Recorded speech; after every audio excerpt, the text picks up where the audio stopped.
ईसा मसीह में मेरे प्रिय भाई और बहनों, हम सब जानते हैं कि मादा कलीसिया इन दिनों में भलागमन काल से गुजर रही है, जिसमें हम कलीसिया की अभिवृद्धि के बारे में मनोचिंतन कर रहे हैं। हम सब अपने आत्मीय जीवन थोड़ा और अच्छा बनाना चाहते हैं। हमेशा मेरे मन में ऐसी एक आशा आती रहती है कि मैं प्रभु को थोड़ा और ज़्यादा प्यार कर सकूं। प्यारे दोस्तों, आज के हर एक पाठ हमारे लिए, विशेषकर हम जो कलीसिया में अलग अलग शुश्रूषा की तैयारी करने वालों के लिए महत्वपूर्ण है। आज के पहले पाठ में हम रूत और नवोमी को देखने को मिलते हैं। एक सास और बहू के बीच की गहरा रिश्ता हम इधर देख सकते हैं। रूत नाम का अर्थ दोस्ती है। इधर रूत अपने पूर्व पिता अब्राहम के पदचिन्ह के पीछे एक सफ़र कर रही है, अपना सब कुछ छोड़कर पिता ईश्वर की और या उनके द्वारा प्रतिज्ञा देश की एक सफ़र। इस गैर यहूदी महिला को अपने विश्वास के कारण परमेश्वर ने राजा दाऊद की दादी बनने तक काबिल बना दी। इनका नाम नया विधान में प्रभु ईसा मसीह के वंशावली में पाया जा सकते हैं। अगर हम ईश्वर की इच्छा पर भरोसा करेंगे तो सब कुछ हमारी भलाई के लिए कर देंगे। इसका उत्तम नमूना है रूत। मनुष्य राशि को अज्ञात ईश्वर के अनंत ज्ञान के बारे में आज के दूसरे पाठ में हमने सुना। इस भाग में एक सवाल उठ रहा है, कोई दिन किसी दूसरे दिन से अधिक महत्व क्यों रखता है, जबकि वर्ष भर के दिन सूर्य से ही प्रकाश पाते हैं। इस सवाल का उत्तर बुद्धि से नहीं लेकिन विश्वास से ही हम दे सकते हैं। एक व्यक्ति जो ईश्वर पर विश्वास करते हैं वह इस सवाल का उत्तर आसानी से दे सकता है। प्रवक्ता ग्रंथ हमें सिखाते हैं कि जो भी इस दुनिया में या मानव कुल में होता रहता है उन सबके पीछे ईश्वर का अनंत ज्ञान है। बाइबल विद्वानों के अनुसार प्रवक्ता ने एक बयान तब किया जब उस समय के यूनानी और अन्य संस्कृतियों ने यहूदी परंपरा और प्रथाओं को नकारात्मक रूप से प्रभावित करना शुरू कर दिया था। वह अक्सर परमेश्वर के उस ज्ञान को भूल गया जो सभी ज्ञान से परे है। आज के तीसरे पाठ में संत पौलुस अलग अलग वरदानों के बारे में बोल रहे हैं। कलीसिया में ऐसे अलग अलग वरदान क्यों है? कलीसिया के हर एक सदस्य को हर एक वरदान क्यों नहीं दिया गया है?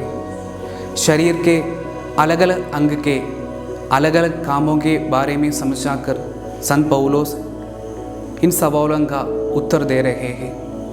रोमियो का नाम पत्र में अध्याय 12 पद संख्या 4 में ऐसा लिखा है कि जिस प्रकार हमारे एक शरीर में अनेक अंग होते हैं और सब अंगों का कार्य एक नहीं होता, मादा कलीसिया के लिए उसके सारे बच्चे एक जैसे महत्वपूर्ण है।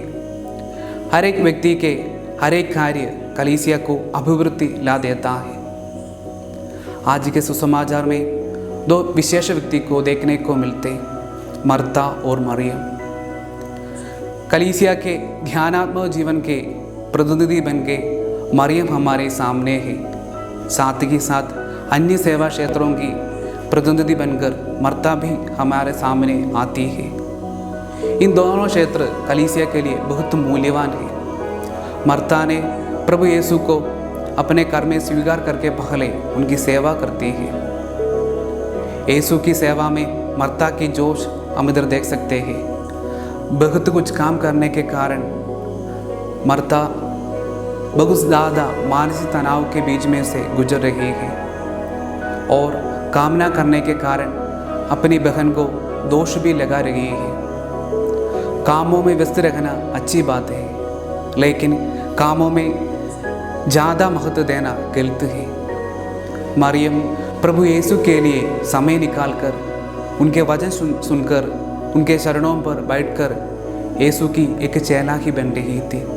इसलिए ही प्रभु यीशु मरियम की प्रशंसा करते हैं। यीशु को सुनने के बीच में मर्ता की एक भी बात पर वह ध्यान नहीं देती, क्योंकि वह एकाग्र मन से ही प्रभु को सुन रही थी। अगर हम ईश्वर पर ही पूरा मन लगाकर कुछ कार्य करेंगे तब हम पूर्ण रूप से उसमें सफल रहेंगे। कलीसिया के अलग अलग सेवाएं, चाहे वह ध्यानात्मक जीवन की हो या अन्य कार्यों की, वह सब ईश्वर पर केंद्रित होनी चाहिए। तब ही उन सब कार्य पूर्ण बन जाते हैं। ईश्वर के प्रति और अपने भाई बहनों के प्रति अगर हमारे अंदर प्रेम नहीं है तो जो भी कार्य हम करेंगे वह सब कुछ असफल रहेगा। कलकत्ता की संत मदर तेरेसा अपने हर एक कार्य पवित्र परम प्रसाद के सामने कम से कम 1 घंटा बिताने की बात ही शुरू करती थी। प्यारे दोस्तों, हम भी ऐसे ही एक आध्यात्मिकता को हमारे जीवन में अपनाने के लिए कोशिश करें। हमारे हर एक कार्य प्रभु के चरणों से शुरू करेंगे। इसके लिए प्रभु ईश्वर हम सबको भरपूर मात्रा से आशीष प्रदान करें। आमीन।